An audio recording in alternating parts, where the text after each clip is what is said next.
Record. Okay, guys, here we go. Hopefully this works. This is kind of the real first interview style that I've done since kind of losing the election in sort of my space. And I debated a lot about doing a podcast or video, whatever you want to say, because it's a lot of work. There's a lot of people doing them.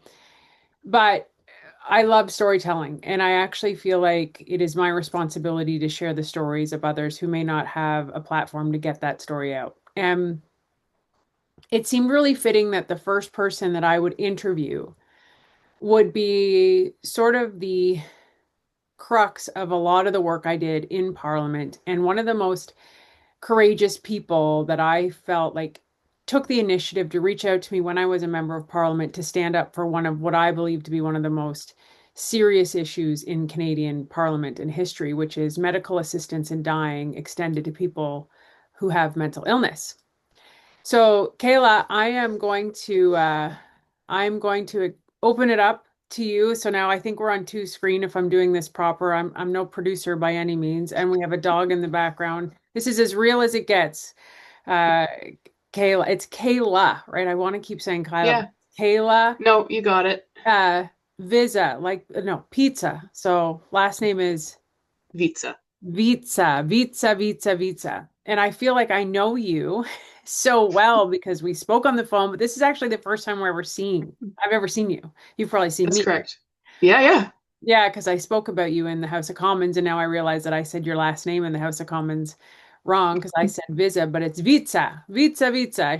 I should have known that with my Italian connections. Oh, Uh, you know what? It's like the you'd be absolutely appalled at the number of people when I tell them, "Oh, it's just pizza with a V." They'll write it down as pizza, and oh, it's I'm like, no, no, that's not what I meant. you first reached out to me, and your letter. I got lots of messages. I got lots of letters when I was member of Parliament, Mhm. but your letter really hit home for me because you articulated so powerfully your own struggle with mental illness and what this legislation would mean to you. You basically told me in the letter, like, Michelle, if MAID had been offered to me when I was in my deepest, darkest times of mental illness, I would have taken it. I wouldn't be here. Well, like, and I think that extends to a lot of different people. Where would you like me to start? Like, do you want to Well, hear I like the think that's Coles it. Notes version of the Well, story, or? I think it's, why did you feel compelled Oh, to write the letter? I think is the first mhm. place we can start. Okay, fair enough. Um, so I remember when this was maybe like 2023 three or it was the first time that like I know that they tabled not tabled it, but they I guess the federal government had considered that has been considering this for a number of years. That is medical assistance in dying, extending it to people with mental health conditions as their sole condition. So not even like mental health conditions combined with something else, although I'm sure that it often is combined with something else. But as a sole condition. So I remember hearing about the first time, and this may have been like 2023, 2022. I can't remember how long ago, but that they were even considering it.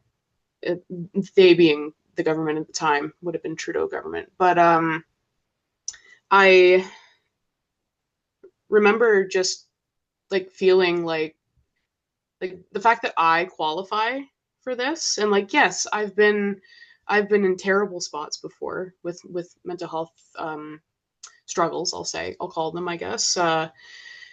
I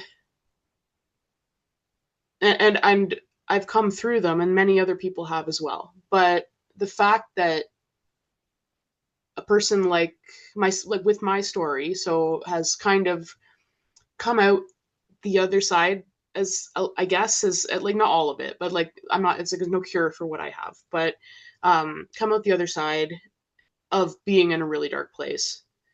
And I pay my taxes, I work full time, I don't have a substance abuse issue, and I'm not saying that like anyway, just but I was curious. I'm just curious why it was even considered in the first place. Because like in terms of like all the things that um are important in a society, I've got an education, I've got a job, I volunteer, I pay taxes. It's just, why are they looking to offer that to people? And really all it comes down to in the very end of things, and I'll probably say this many times, is um, regardless of who you are, if you're a medical health, if you're a medical professional, God forbid that, but if you're a medical professional, or if you are a friend or a family member, or a someone who works at KMH, or anything like that, and someone approaches you and says, like, very bravely, I would say, I'm really struggling, I'm suicidal, and and like, if someone comes to you and says that, what, you would never say, yeah, that's horrible, I think you should do it, and Right. like, I don't understand how offering medical assistance in dying to someone who has come to you and admitted that they are suicidal is any different than just saying, without medical assistance and dying, yeah, you should do that. That's it. Yeah. Like you just really summed it up. Like, and I think, you know, when I first heard this, and I think the big argument we had, so a special committee, just for people's background of what actually ended up happening in Parliament. So the Mm-hmm. Liberals tabled this legislation to extend it to people with mental illness. There was obviously an outcry from opposition conservatives. They started a special committee to delve into it further. They brought forth professionals. I didn't sit on that special committee, but they brought forward psychiatrists, all these different people, and they said, and I have it, and if you look it up in Parliament, we cannot say for certain whether somebody can or cannot recover from a mental illness. Like we just don't have that knowledge, and we don't have that investment in the brain science. We don't know for certain. And so I think there's a very large distinction for people who are like, well, so you don't support MAID. No, this isn't, we're not talking about medical assistance in dying for somebody who's in those final hours of a very palliative disease, whether, it's pancreatic cancer or whatever it is, and they're suffering. This is an expansion to open it up to people who struggle with schizophrenia, anxiety, depression, mental illness, um, or they're just having a down time, Mm-hmm. and so, and also mature minors. Yeah, what does that So, mean? yeah, Mm-hmm. thank you. What does You're that mean? welcome. And Yeah. so we were able to put in a sunset clause, which means it was supposed to come into effect in March of 2024. Yes. And then, okay, yeah, we pushed, and people like you, Kayla, honestly, Mm-hmm. you wrote in letters. We were able to debate this in the House of Commons, put it to the forefront of like, this is way too far overreach, people. Like, what are you doing? Like if you really want to help people with mental illness, let's put some money behind some brain research. Let's invest some money in understanding why people are struggling to begin with, and actually how to effectively treat it, as opposed to maybe giving them more medication that actually makes them worse. Like, there's a million different things we could be doing. So the sunset clause was put into effect, and now it's up for debate in the House of Commons again in 2027, 27, I believe. I believe, March 2027. Thanks. Yeah. And so that's where it's sitting at. But I think, there's been all these kinds of stats come out, and I'll see if I can bring them up. I didn't get them prepared, and I should have for this interview. But Canada has the highest incidence of MAID of anywhere. And I'll try to pull it up while we're talking about it so that I can get the actual stat for you. But Mm-hmm. I think what I would love for you to do, Kayla, as somebody who was diagnosed, if you're comfortable talking about your diagnosis, I think the message has to be hope, and what you did Yes. need to hear and what you did need to come out on the other side. And I like how you position it. It's like, it's not like I'm cured, right? I live with No. it. Um, Mm-hmm. but that you are able to live a life of, you know, uh, progress, With meaning. productivity with meaning, Mm-hmm. purpose, you are able to do that. So tell people your journey, like what you were diagnosed with and how that was for you. Sure, sure. So I I guess I'll start with the diagnosis just to for like clarity's sake. So before I get into the story of it, and I won't take up all the time. You take I'll up give a all the time brief. you need, my friend. That's what it's here for. Oh, thank you. So my diagnosis, the first time I saw it on paper, which was actually a number of years after everything started, is called schizoaffective disorder bipolar type.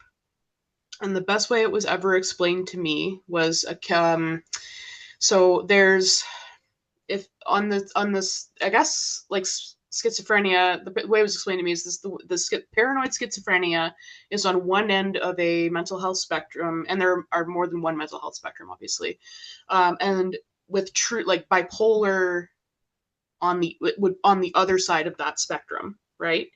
um so I am kind of here a little bit more towards bipolar because schizoaffective disorder bipolar type is very much a mood disorder. It's very impacted by emotions and like how I'm feeling.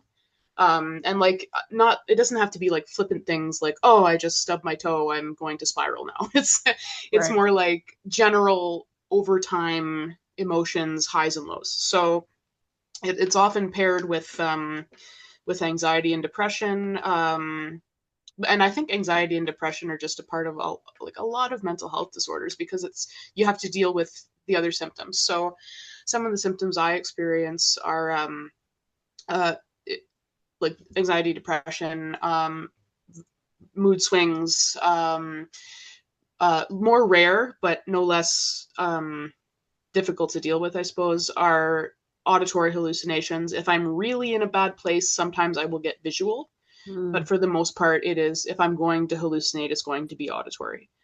Um, so that's basically what's going on with my And brain. what you know what triggers that? Like, can you now I at this point in your life be like, okay, like this is going to stress or partially. So, um, paranoid schizophrenia runs in the family, unfortunately. So there's a genetic component, as far as I understand. My uncle had it, like my father's brother.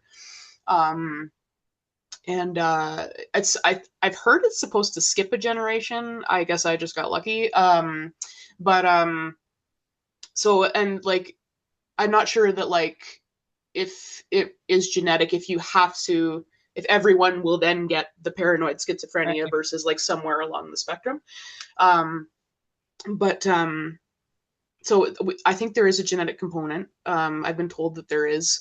I sometimes they say there's like trauma that will Right. like if you experience trauma that can make you more susceptible. I don't think I have any trauma, like not like one event anyway that was like boom, that was traumatic. Right. I'm sure everybody has some trauma, but so things started like I didn't experience any symptoms or anything until I was 18. 18, eh? 18, yeah. So and it in um the the disease, not diseases, I don't want to call it disease because it's just like a bad word for some people, but the I guess conditions along the spectrum usually, if you're going to exhibit symptoms or like or have a psychosis along the spectrum, from what I understand, it does happen young, typically. Hmm. So my uncle was 15 years old when he started exhibiting symptoms, and different time, right? Like nobody knew what Right. to do. Nobody knew what help to get him immediately, but he eventually, my dad and my uncle and my aunts, my uncles and aunt got him the help that he needed.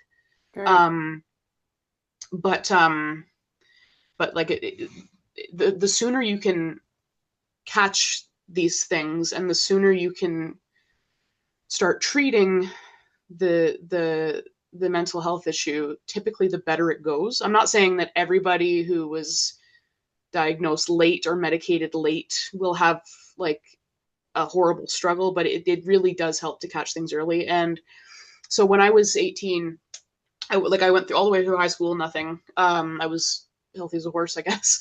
But so it was actually my first how do you call it? Like, exam period. It was my first exam period in university when I started noticing things weren't quite right. So At first, you think like because this is when the auditory hallucinations started. So at first you think, like everyone has a conscience, right? You're like, oh, why did I do that? Or oh, I shouldn't have done that. That's silly. Or like, oh yeah, I feel good about myself. I did something really good today. You have like a internal monologue, I guess. Um, but eventually the I started to turn into, and this isn't the case for like some people have the third person internal monologue, that's what I'm told. But eventually the conscience started to have more of an accusatory, all the time kind of thing. And then eventually they had different tones and different pitch and different I want to say like they sound like they're like men and women. Like it's not like it's just like one voice all the time. So Must have been so that hmm? that must have been scary. It was very scary, and like it went on and on, and I didn't want to tell anybody for a while because I Yeah. was confused and scared, and I chalked it up to exam stress until it didn't go away. But like it went on and on and on and multiplied until there at my worst point there was 11 distinct Wow. um individual voices running in my head a lot of the time. So that was very scary. And unfortunately, I knew like with my uncle what he had been through. Um, and I was like, I think I know what this is, and I didn't want to admit it at first, but it got pretty bad over the exam period. And like, talk about the power of like your brain too. Like, so I remember one time I was walking like just across campus. I lived on campus after a night class. Like it ended at like maybe 9-10 p.m. And I was crossing the bridge on Trent campus, and like the bridge on Trent Yeah. campus, like Oh, I know it it, well. yeah. So like if you're in the middle of that bridge, you can see like there's no way to like hide on that bridge. It's very open. But um, so I was crossing that bridge one night, and I was very not good and mentally, and I felt someone push me so hard from behind that I stumbled, and I'm like turning around, and I said to go like, "Hey, what was that for?" And I turned around, and there was nobody there, and I certainly didn't hear a splash, so nobody jumped in Wow. after that. But so to this day, I don't really know what happened there. I'm like, and a big part of me does think this isn't all in my head, but anyway, just in a bad place. So I did tell my parents, my mom and my dad, when I went home for Christmas break, right before I went back to school in January, and they took me to Ontario Shores, which is in Whitby. Not the big location, but they have like a couple like outposts, I think, that they like clinics that you can go to, and they like mostly they have like an early psychosis intervention program basically. Mhm. And they kind of assessed me. Um, they assessed me. They and no diagnosis yet, because and like they're hesitant to give you a diagnosis, which makes sense because like there are forms of like there's like schizophreniform, for example, is a disorder that lasts is a psychosis disorder that lasts no longer than like 6 months, I think. Hmm. So it can be in response to stress. So I think they were trying to rule that out with me, obviously, and probably a lot of other things too. So it was actually a number of years before I actually saw the schizoaffective disorder bipolar type diagnosis on a medical paper, I guess. I think it was going to OSAP. But yeah. What a story. Like there's so much I want to say in that story. Like, so number one, I think when I listen to you, I think one of the greatest gifts you have is the ability to articulate what you're experiencing. And I Oh. think for a lot of people, they don't have that gift or ability. Like, Mm-hmm. I've met a lot of It's people very who challenging. struggled, and when you can't articulate it, that's even Yes. more scary, right? And I think that we see Mm-hmm. that with little kids or, people who have maybe cognitive issues or like speech or any of that kind of stuff. So it can get really, Mm-hmm. really scary and really frustrating because people don't know what's happening. So then how do you articulate what's happening? Hmm. And so I think that's really powerful for you. And I'm sure it's actually probably helping somebody who's listening, I who hope doesn't so. know how to Hmm. articulate that. Hmm. And it would just be so scary. It And was very scary. yeah, like, and you're like, oh my God, what's wrong with me? Right. Like, and so Well, like yeah. nobody wants anything wrong with them. And then No. I think the other thing that jumped out at me, what you said was, so first of all, caveat everybody, like we're not doctors here. We're not, Mm. like, we're not here to Yeah. diagnose anybody and do any of that before you start suing us. Um, but I think the fact that your parents took you for help, so they believed you, I think Yes. very, very powerful in this story as well. Hmm. Because I do think not everybody has that experience either, right? No. Somebody's like, oh, you're fine, right? Like Not just everyone has the supports. no. And so I Yeah. think that's very critical. And then that you were able to actually get help once you asked for it. So, Yes. so those were a lot of really powerful things that I know not everybody has the opportunity to access. And that you had a bit of knowledge about your uncle. Like this is one thing I would Hmm. tell people. And I think Talk about it. yeah, I think we lived in a long time where it was like family shame, like, oh, Uncle Hmm. Joe was he was crazy. And like nobody really talked about what the hell was really going on with Uncle Joe. Meanwhile, Hmm. there could be a genetic component, depression, anxiety, schizo, Yes. bipolar, all of these kinds of things were there. They didn't Hmm. have a name. Like I also think that's powerful to give a name to something Yes. because I think once it's identified, it's not a you it's like it's not like Kayla's this. It's like this is this thing that affects Kayla as opposed to it's like you want to say something. I do. Um, so I find I agree with most of that. I do find with the I'll call it the schizo prefix. People Right. there is still like I mean there's way less of a stigma for mental Oh, health than yeah. like when my uncle was a teenager, right? Yeah. And but the prefix schizo still scares people. So Oh, the way I yeah it does. And but the way I usually explain like how people react to, and I don't tell everybody that I have this. It's a need to know basis, but you did so, now. You are yeah, now. well, now I have.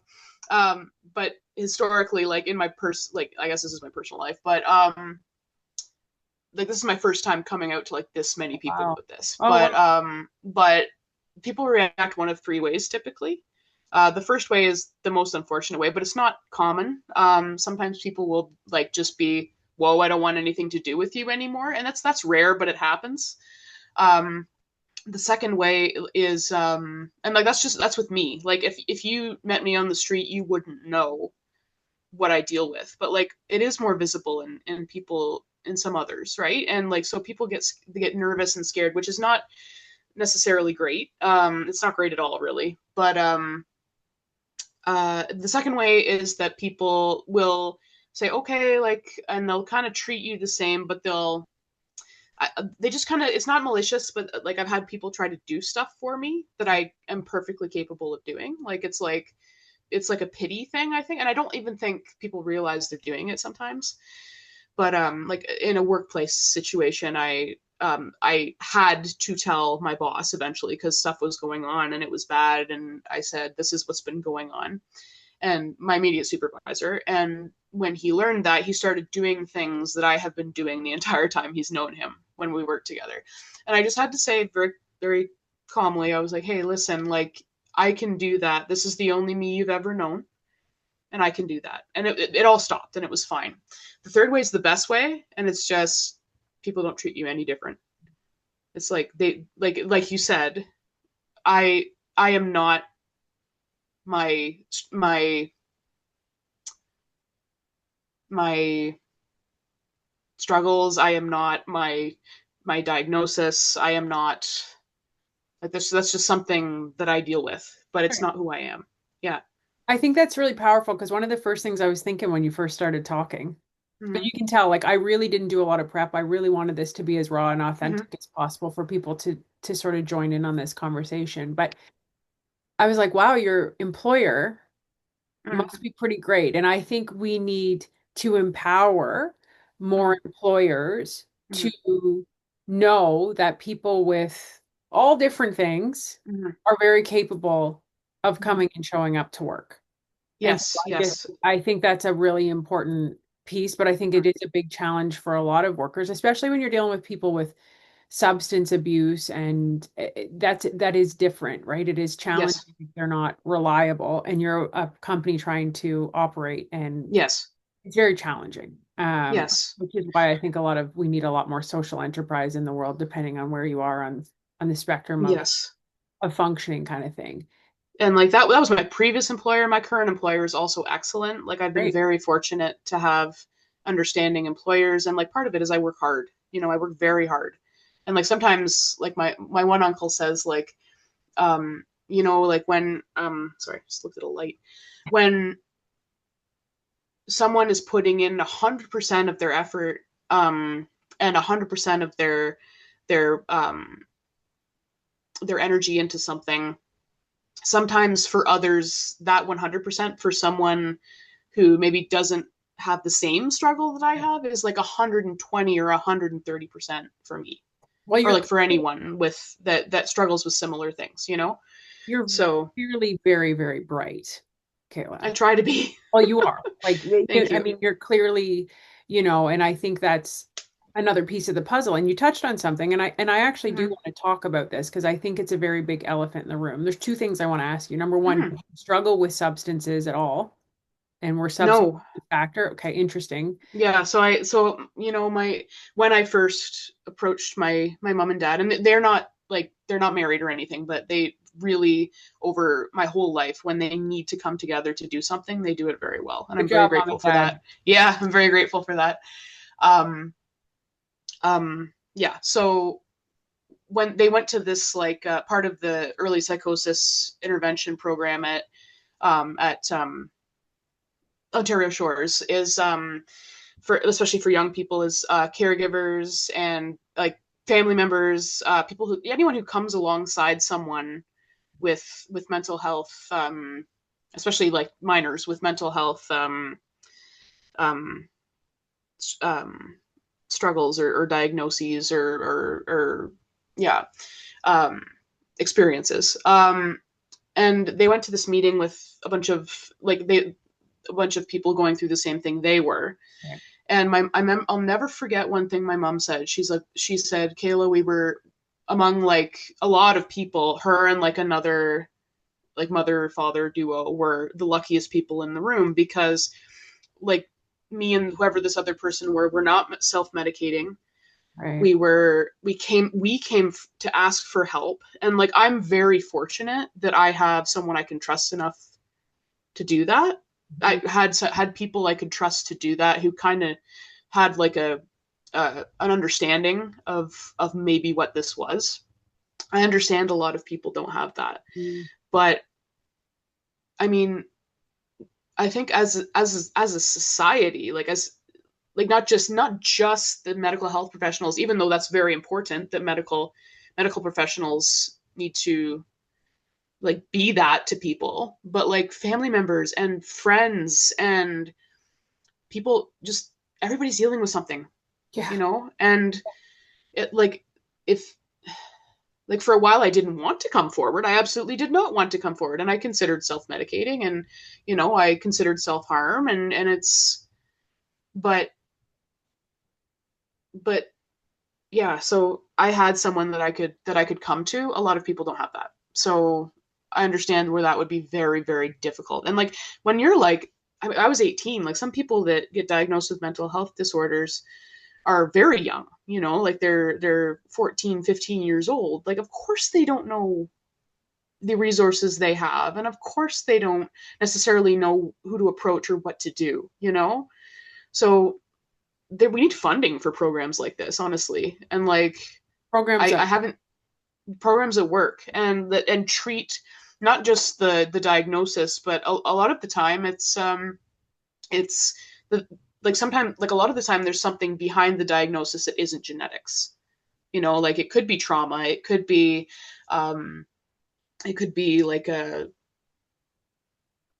like just anything. It could be like something that like a genetic piece, but like also like trauma or like abuse situations, you know, like or substance abuse, like even before you had mental health disorders, you know, like and or like self-esteem issues, you know, it's like it could be a lot of things, and we need to heal the whole person, I think. Mhm. It's not just it's not it is a lot the brain, but it's not all the brain, I guess. Well, I think the brain is a result of a lot of different things, right? Yes. So I think the brain, I've said this since I was probably, I think I have it written in a journal somewhere. I think I was nine Hmm. or 10. Hmm. I first said, why don't we all get brain scans when we're like 5 years old and we know what our baseline brain is? Yeah.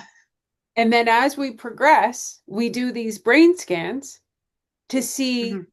is our brain, did something impact our brain? Like, there's just so much we don't understand. And, there's amazing Yes. science out there and there's amazing people studying this. And Hmm. I've had the privilege to see some of these people. And I think that was probably one of the things that upset me the most when we looked at this MAID legislation. I'm like, because it was like, follow the money.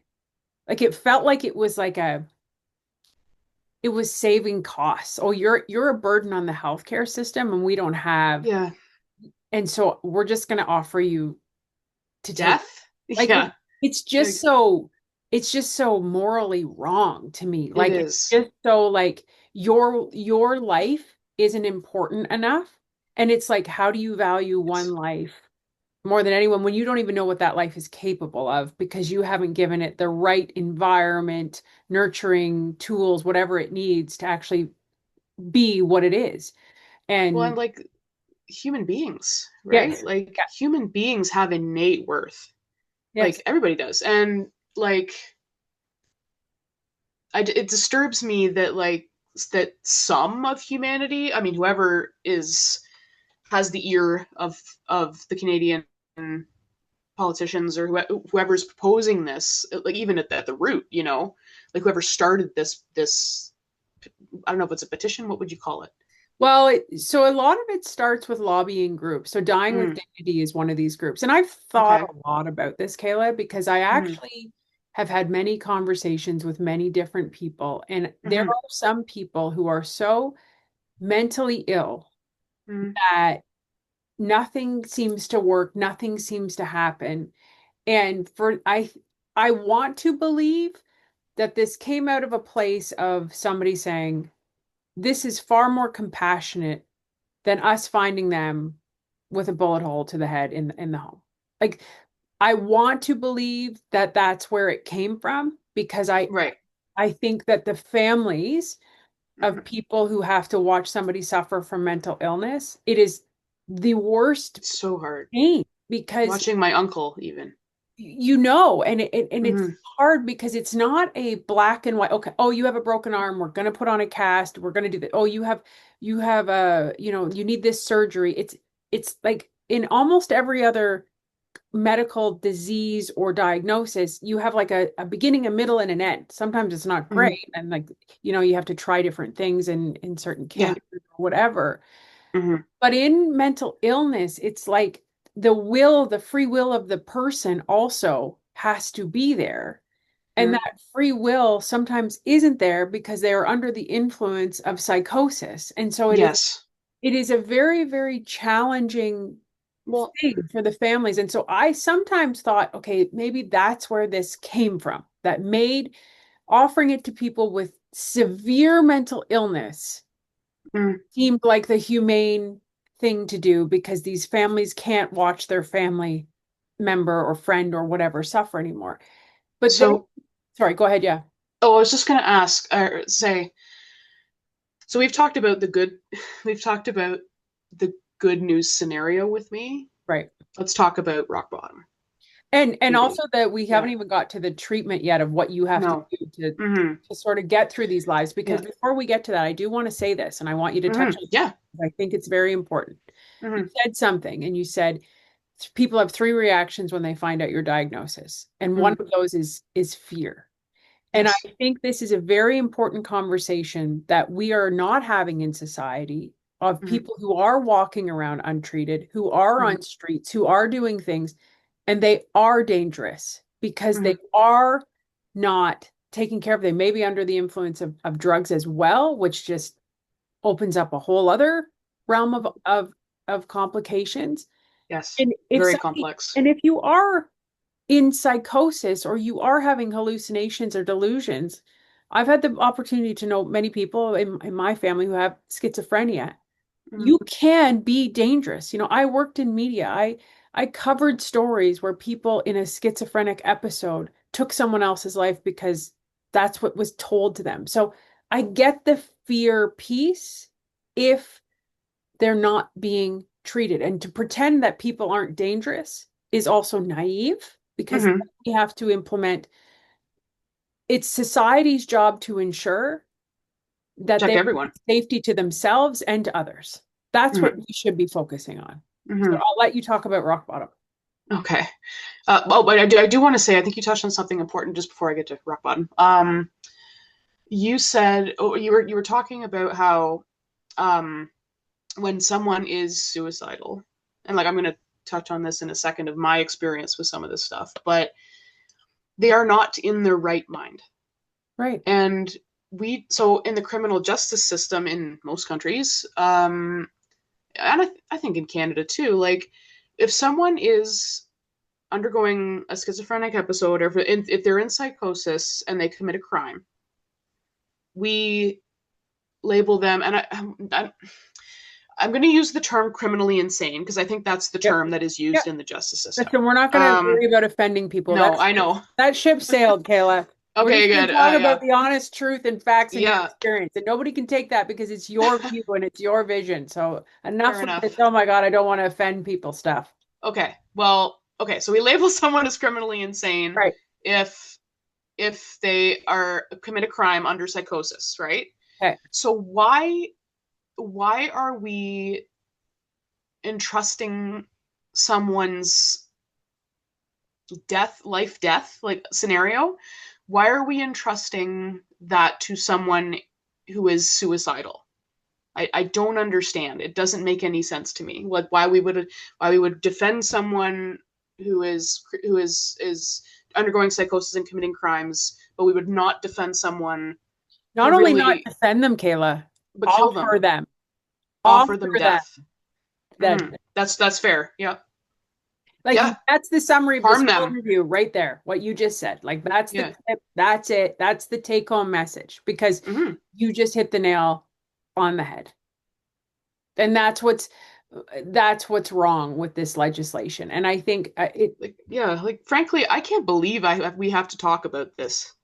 Like I can't believe. oh, Anyway, yeah. oh, it's you were so powerful. And I remember when I read your letter in Parliament hmm and I had my colleagues around me and I read it a couple times. I think I read it in There were two letters, I think. yeah, and I read I Thank you for read doing that.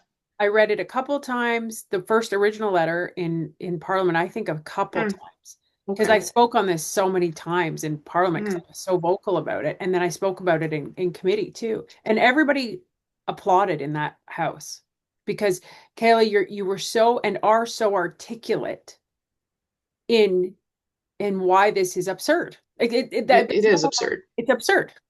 hmm It's absurd. Um, hmm okay, I want you to talk about rock bottom because I think it's important for people to hear it and also your treatment of what you do on Yes. Okay. Um, so I'll talk about so the two experiences I have with rock bottom, one is my own and one is my uncle's. And my uncle, unfortunately, he did not he passed in January. It was not because of complications with schizophrenia, it was because of cancer. I'm sorry. But he was one of the bravest men I will ever know. And I hope Cheers that to I you. can, Cheers. yeah, well, I hope I can honor his memory because he made it easy to love him. But anyway, so like rock bottom can look like different things. There are different, yeah. So my uncle's rock bottom was he was on the streets for a year, and that is not for lack of trying to keep him like medicated, off the streets, um, housed, like not dealing with all of the things that come with paranoid schizophrenia, right? Like Um, so he was on the streets for a year. He was diagnosed with cancer when he was taken to the hospital while he was on the streets. And he went into remission. He had surgery, and or I don't believe he was strong enough to have chemotherapy, but he went he went on to go into remission for a time. And while he was on the streets, of course, he was unmedicated. And yes, he was yelling. And yes, he was raving. And yes, people called the cops. And like maybe he was violent. I don't know, right? Like I wasn't there at the time. But like we had all like my family, everyone had tried to help him and in that period of time. And we like for years he had, you know what, he worked a job for a long time. Like he retired and he worked and he was like he held a job for years and years. Sometimes he had to take breaks, but I mean, can you blame him, right? Right. But he held a job for his entire career. And you know, he paid his taxes up until up until like the his last few years. He was a very, yeah, very strong guy. He fought a long time and he fought hard. um so that was his rock bottom, right? Like, but like during this whole time, I will say, like he would go to the hospital, right? Like in Oshawa, or I think it was Oshawa, would have been, because that's where he lived. But he would go to the hospital, they would medicate him.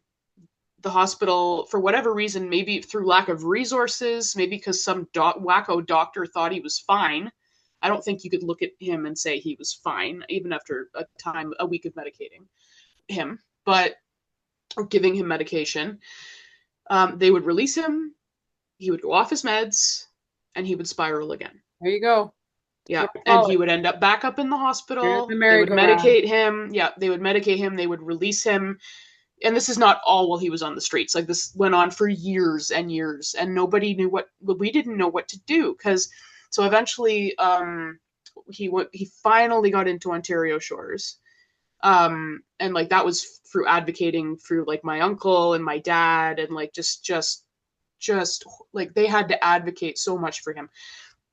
So he got into Ontario Shores, and through a I can't tell you the program because I don't know, but through Ontario Shores, he eventually went to a long-term care home. And he wasn't old. Like I'm not saying like everyone in a long-term care home was old, but like there were a lot You're of not. elderly people There's in a tons of long-term care people. home. Yeah, yeah, yeah. But so he was 62 or 63, and he was in a long-term care facility. And of course, at this point, he was very ill with cancer as well. It had come back. So Ontario, but he segued from Ontario Shores to there, and he was good.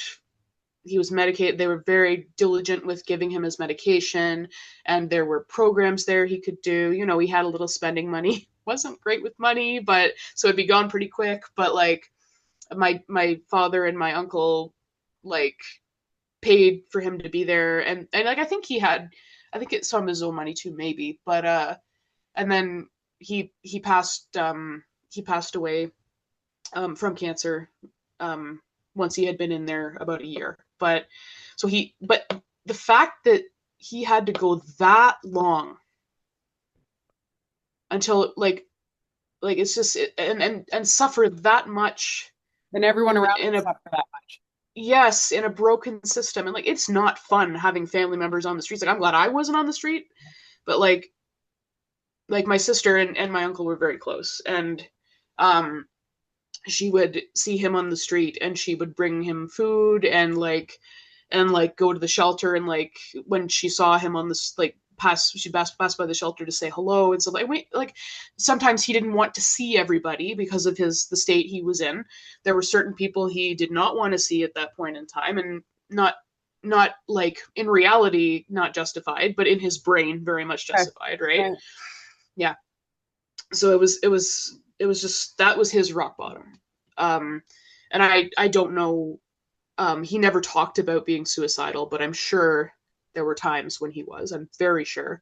Yeah. In terms of my own experience, I this is very timely for me because I'm not in a good place right now. And but the worst, I'm not at my worst place either. And um so after I graduated my undergraduate, my bachelor's or whatever, um I that so there of course there are some unpleasant side effects of medication sometimes. Not always. Some of them are weight negative. Some of them don't cause many side effects. Like I have like a tremor in my pinky finger, and like that's like a small price to pay for medication that works. And like that's it's really not like I can do that and I can do this and it doesn't do anything. It's just kind of when it's loose. But um like um so I we had tried for in my scenario we had tried my psychiatrist had tried to get me on a medication that was a little more conducive to not gaining as much weight because sometimes, not always, but sometimes and certain medications especially, they do cause you to gain weight. So I was on an antipsychotic that worked very, very well, but I was gaining a lot of weight. So we were like, well, let's try a different one. Like there, we've only tried like two medications, so let's see if there's one that is a little more weight neutral or weight negative at this point, and we'll see if it works. So they put me on a medication that I'm sure has helped many people, but for whatever reason, this one did not work for me. So like it did nothing. Like my symptoms were So all over the place. frustrating to go through this Yeah. kind of like throw it at the wall and see if like it's like Hmm. trial and error. And It that's why really I get it so frustrated with that. It's like we're 2025. Like, how do we yeah. not know what works for who at this point? And I also think we are not investing enough research in alternate therapies. I don't know how you feel Hmm. about this. I mean, like, but there's a Mixed lot, emotions, yeah. like there's the Hmm. psilocybin, like there's a lot of people who are saying like let's look at this at Hmm. least. Like let's at least dip our toe in it because it sounds a lot better than killing people. But Yeah. you know, Yeah, so I would agree with that. I think there's so much research needs to be put in to like a suite of mental health issues and disorders um to see if there are things and even new medications that can help without making you gain weight. Like so there are not a lot of those, unfortunately. Um so anyway, this antipsychotic did not work for me. The anti-anxiety and depression I've been on for quite some time, and it works very well. But for whatever reason, the antipsychotic was not working. Um, and I had just got a big girl job in Toronto, so I was commuting. I wasn't driving most days. I would drive during like my night shifts or whatever. yeah, It was at a call center, it was a fantastic paying job. It was like a provincial government job, but call centers are not the best. It was an entry level job, but they're right. not the best jobs for people with schizoaffective disorder to That's have. auditory hallucinations. Yeah, Well, and even when they're under control, like right. it's just not. But um so anyway, I was commuting via I would drive to the Oshawa GO station, catch the bus to wherever it was, like downtown Toronto somewhere. Maybe not quite downtown. Go to work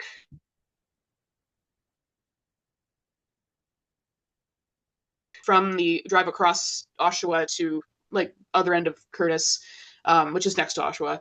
So like that's a half-hour drive on the 401 already, right? So and then with the bus, and it was killing me, the commute, and I was not in a good place because of this medication either. So one and it wasn't just one night I decided I was going to do this. It was like many months of leading up to this, of just not being in a good place. Right. And it wasn't all the medication. Like I just got out of school, and like I didn't know what to do with myself because I've been in school my whole No, life. Kayla, like I would say 90% of the population is relating to what you are saying right now. Okay, People good. Yeah. are dealing with a mental health diagnosis or not. Yeah. Right? Like Yeah, it was just the so it was pressure of life and yeah. all of those things wear very Mhm. heavy on people. So Yes. I think a lot of people can relate to what Mhm. you're saying. Okay. Well, one night I finally kind of ultimately kind of decided, okay, it was night. Like I had worked probably up until midnight or 1 in the morning. It was like a 24-hour center. But I got in my car and I was driving home on the 401. It was dark. I was like, I'm going to make sure there's nobody around me. And like a lot of people don't know this. So that if they watch this, they're going to be shocked because they don't know I've had a suicide attempt before, or I was going to have a suicide attempt anyway. And I was like, I'm going to make sure there's no one around me and I don't want to take anybody out with me. I'm, didn't want to do that. And I was going to drive into the median and I was done. I was gonna end it. And for some reason, I think I know what it was. Not everybody's gonna like my answer. But instead of doing that, something told me not to. Someone, I would argue. And they said, no, do not. And instead, I went home and I hugged my dad and I went to bed. I'm so glad you did. Me too. And I don't like, I'm not everybody gets to snap out of it like that. It's just, I'm so fortunate. And then of course, we had a we moved the routine, like psychiatric appointment up. And, I said, we need to get off this medication. Well, actually, it wasn't me. It was my dad was like, this isn't working. We need to either put her back on the old one, which is I think what we ended up doing at the time, or try something else. And, it's like, and like I agree with you, it's not all medication. It's medication helps if you can find the right one, and sometimes it takes trial and error because that's kind of all we have right now. But um but like we need to, like, I mean, obviously I always try first. Like, have I eaten today? Have I slept enough? Have I got exercise? Exercise is huge. But medication, like, you can get all the exercise and sleep and um and good food, healthy food that you Oh, need. you're And taking sometimes your the word, body, the right food. Like people yes, underestimate. yeah, Firstly, I just want to say, Kayla, thank you for trusting me to share that with me. Like, I feel very emotional for you. And it is the reason I reached out to you. I'm a big believer in the universe and all of these kinds of signs. And September is suicide prevention. mm-hmm. And you just really impacted me from the minute I read your letter. Like your letter jumped off the page at me. And I really believe you're going to save somebody's life who's watching this right now. And I really hope so. I, I mean that. I actually mean Mm-hmm. that because Kayla, like people need to know Mm-hmm.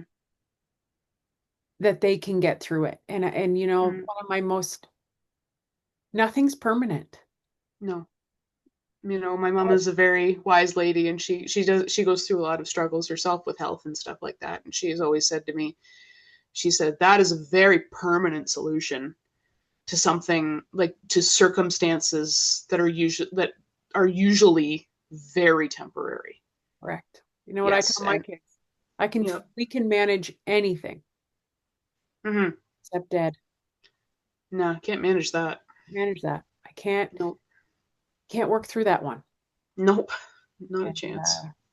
so I just want to let you know, like I really think you have an exceptional gift for so many people who live like you do, who don't have the ability or capability to articulate the way you do. And to give it words is there's something very, very powerful about that because it like I always say it frees it from your mind. It's like trapped in there. And then when you can articulate it and let it out, it's like you've Mm-hmm. said it, you you've you've let it go. And I'll never Mm-hmm. forget. A funeral director said to me one time, it's like stuck with me. He said, Michelle, grief shared is grief diminished. Mm-hmm. And so now you've just kind of like let that out. So hopefully you'll feel lighter. Yeah, I do. Yeah. And then it's like it disperses it, right? It's like physics. Mm-hmm. Because if you're hanging on to all that, it weighs you down, literally. Mm-hmm. Mm-hmm. And so I just think it's very powerful what you Yeah. said. And I'm just so glad you are here And I believe Me too. there's a reason you're here. And I think this message is, I never knew this. I never knew this was going to happen in this interview when we did this, but it just got a hell of a lot more important on Suicide Prevention Month, which it should be Mm, all the time. And somebody messaged me, people reach out to me all the time, and it's men right now more than anyone. mm, Men don't, financial struggles are one of the biggest contributors to men taking their lives because they feel that they need to provide mm. and a lot, or they feel shame or these kinds of Yeah. things. A lot of men are really struggling. Women struggle a lot too. They carry a lot. I'm not saying they don't. Trust me, they do. Though I really do sympathize for men because like I don't like the term toxic masculinity because I think that's some of that whole thing is just silly. Like we Yeah. like but anyway. Yeah. But I will say, there is so much pressure on men to not show emotion. There is so much pressure on men to like just get through it and don't reveal that you're struggling. I really do feel for men. Like I as part of like Oh, excuse me. when my uncle was so I'm told I wasn't alive actually at this time, but my uncle when he was 15, it was, oh, you're lazy, you're late, like some like one of his family members, oh, you're lazy, get up and get out of bed, you're lazy, and like you're doing it wrong, like you're stupid. And it's like, what? Like, and I wonder if, like, obviously this family member was very mean and not a good person, but um I wonder if part of it was because he was like a young man, like I, I there's so much pressure. there's a lot of pressure, and I think I come back to women stereotypically, we tend to have more meaningful, like deeper conversations. Like there's all these comics and comedians who will Hmm. make jokes. I went out Yeah. often with Gary, and they're like, "Oh, how's his?" And the wife's like, "Well, how's his wife?" I don't know. Well, how's and it's like this running joke, like, "How do you not know anything?" Well, It's true though. We and do that. yeah, and women are like, "Well, I don't know, but her second born, second cousin's cat had this cert," Mm, and so I think we, again, back to what I say about being able to articulate things certainly helps people feel lighter. But the other thing, to your point about being lazy and like anxiety presents itself in so many different ways, right? And I mm, always say this is a very important thing. Behavior is communication. mm, And most people actually want to be productive. Most people are good. Most people love to work. They want to do all these kinds of things. So when they're not able to do that, or they act out, or they're violent, or mm, something's just not, it's just not working right. It's like a car. mm, Like it's like the engine, there's something wrong. There's something's plugged in mm, there. And what I would love to see is for us to be able to invest to have better diagnostic tools mm, um, to help both the patient but also the family and the peers. Because I think mm, that's a really, really, it's amazing that you have clearly a really great family. Um, mm, I think that is probably one of the most critical elements of healing mm. is the Being peer heard. aspect. Yeah, and people like genuinely like helping you and understanding you. Hmm. Um, Yes. and I think if we slowly kind of start to replace judgment with genuine curiosity. I've always found this too with people. Like you're so open, which I love. Like it's like you can ask people anything. But most people are actually like they live it. Like I found this with people, they get Mm, tiptoe. It's like something really awful happened to them, or something, and nobody wants to bring it up. And it's mm. like, but that's their whole life. Like that's what they live with every day, and they're usually pretty comfortable to answer questions if you do ask. Yeah. Well, and I always like, from my experience, it helps me and others. Like sharing helps me and others not more than me keeping it like bottled up. So then like I used to keep it very bottled up, but I think I think like right now, especially with this medical assistance in dying potentially being expanded to people with mental health disorders as their sole condition, which I'm pretty sure it says it right in there. That's the wording they use. Like our like stories need to be told, and like our like people need to they need to hear that like these things that people have struggled with. And it's not just me. There's like millions of people out there that struggle with mental health, this like like struggles and problems. And I yeah, we're people, and we have innate worth. And like to offer to offer someone else who's suicidal, to offer them death as a solution, like it just doesn't make it, it just baffles me. Like, and yeah, I know, I'll just You've been so incredible. And I tried to pull this information up, which I should have had at the mm, beginning of this interview, but I just wanted to pull it up. Canada's MAID um, program is not only expanding rapidly, but has also reached levels where 5% of deaths in some regions result from assisted dying, placing it among the highest adoption rates globally. mm. And And in you know what this contrast, US jurisdictions with MAID, for example, Oregon, Washington, continue to operate at much lower scopes. mm, And I think, Kayla, you have been the world, you are a gift. I feel so privileged that you shared with me and let and trusted me, and you have a very important message. Um, I actually believe mental health is the foundation for what determines how society functions. And I actually think people are not okay. mm. And I like think, I oh, yeah, go ahead. sorry. Oh, I was just gonna say like um you touched on something important, and about like how society cares for people with mental health is a good indicator of how your society is, how good it is. And I remember I can't remember the anthropologist's name, but they study the bones of people who have lived a very long peoples who have lived a very long time ago. Okay.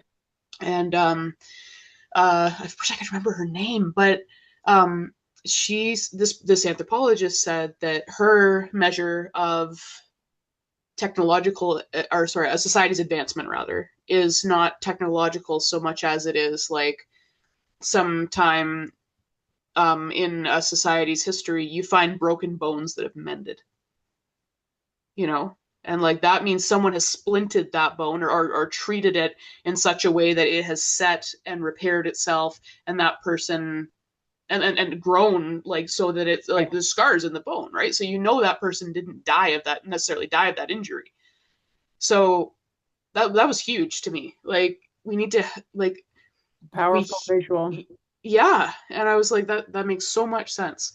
The society that looks after each other is more advanced than like the one that makes the best spears or something. I don't know.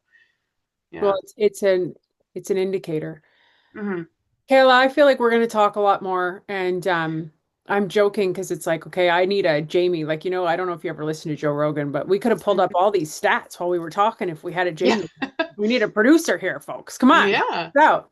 We Um, need our own Jamie. I think you just proved that we need to share these stories, and you just reiterated my love for it because you're very exceptional, and you have a message to deliver, and I know it's going to help a lot of people, Kayla. So I'm sorry I said your name wrong in the House of Commons. Vizza. It's okay. Vizza. Now I know. Now I know. Yeah. Mhm. You are outstanding. And what are you working on next? What do you got to look forward to? Well, I'm working away at work, so that's good. But something to look forward to is I have some. I'm going to submit some hours for vacation. We typically have like a period of time in the summer and spring, well, all summer and spring, really, when it's so busy that we can't really book that much time off. So I'm going to look forward to some time to rest with family and friends and enjoy the fall season. That'll be really nice. As I love to say, that's the little things. There's nothing bigger, right? Mm-hmm. Walk Yeah. outside with your dog. Like it's those Yeah. little simple things. Listen, Mm-hmm. I will end with this for anybody who's watching and struggling. 988 is the National Canadian Suicide Hotline awareness that my friend Todd Doherty worked so hard to implement. If you are struggling, you need to reach out. If you think somebody's struggling, this is the other thing I would tell people, don't be afraid to ask somebody. And I guess, Kayla, I would ask you that one. It's like my kids always joke with me, but I was like, if the one thing you can't stop is if you don't know. And so, I think it's really important that we reach out Mm-hmm. and it's, as your mom said so eloquently, Mm-hmm. you don't want a permanent solution to a temporary issue, Mm-hmm. right? You're important. So thank you for this. It's been very, very powerful and very meaningful. Is there anything you want to add before we sign off? I just maybe I'll just like, am I looking into the camera? I can't tell. Like, I just No, want to I can't look into tell the either. camera here. Good Yeah, parent. yeah, I just want to look into the camera here and like as close as I can and say, like, if there's anybody out, well, if you're out there and you're struggling, um, like you're don't let anybody tell you that it's not worth the fight, that your life isn't worth the fight, because they're lying. Whoever's telling you that is lying. And I, you can do this. If you need to call the hotline, please do. Or reach out to somebody that you trust. Don't make a permanent solution to a temporary problem. Death is not the answer to this. Very well said. Thank you, Mm, Kayla. You're a star, and mm. Thank you. happy to know you. And I'm so glad you reached out to me, and I'm so glad you're here. The world's Thank you. better because of it. Likewise. Thanks, my friend.